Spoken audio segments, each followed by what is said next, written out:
Magandang araw po sa inyong lahat. Nais magpahayag ng patinding pagkabahala ang Partido Demokratiko Pilipino sa mga kasalukuyang naganap at nagaganap pa na pangyayari sa ating bansa na hindi mabuting pangitahin para sa hinaharap ng demokrasya at mga institusyong demokratiko ng ating bansa.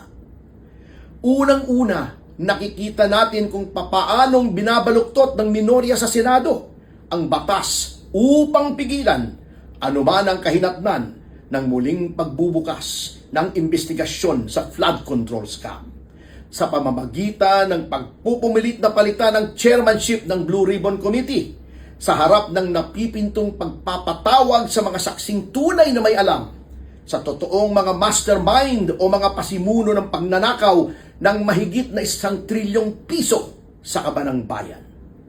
Lubhang natataranta na ang administrasyon na tuluyan ng pagtakpan ang pinakamalaking pagnanakaw sa kasaysayan ng Pilipinas. Kaya naman walang hiyaan nang lumalabag sa batas upang gipitin, takutin at ipakulong ang mga kaanib na mayorya na naglalayong malaman ng katotohanan sa nakawang yon.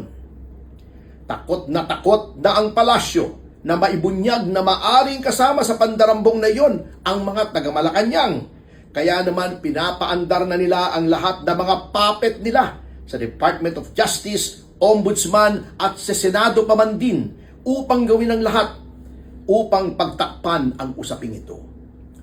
Inuutusan din ng palasyo ang mga tuta nito sa mababang kapulungan upang gipitin at patalsikin si Representative Kiko Barsaga na isa sa kakaunting may lakas ng loob na pumuna sa mga katiwalian sa flood control at sa insertions sa General Appropriations Act.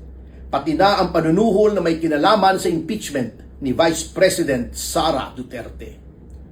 Lahat ng kabulastugan na ito ay ginagawa upang wasakin ang mga institusyon na siyang inaatangan ng ating konstitusyon upang pangalagaan ang kapakanan ng ating mga mamamayan sa pamamagitan ng sistema ng checks and balances.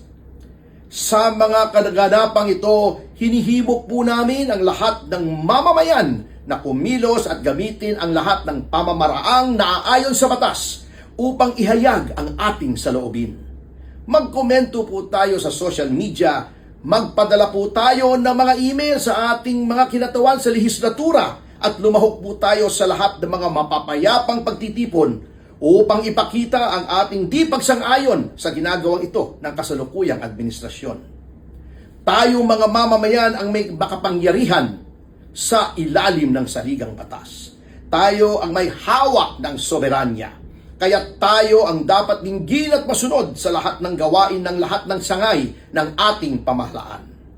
Ang PDP, ang lapian na kumakatawan sa mga adhikain ng bayan at ang lapian ng kinabukasan, ay patuloy na lalaban para sa mabuti at malinis na pamamahala at makakaasa kayong lahat na kami po ay kasama ninyo sa pakikibakang ito hanggang katapusan. Maraming salamat po.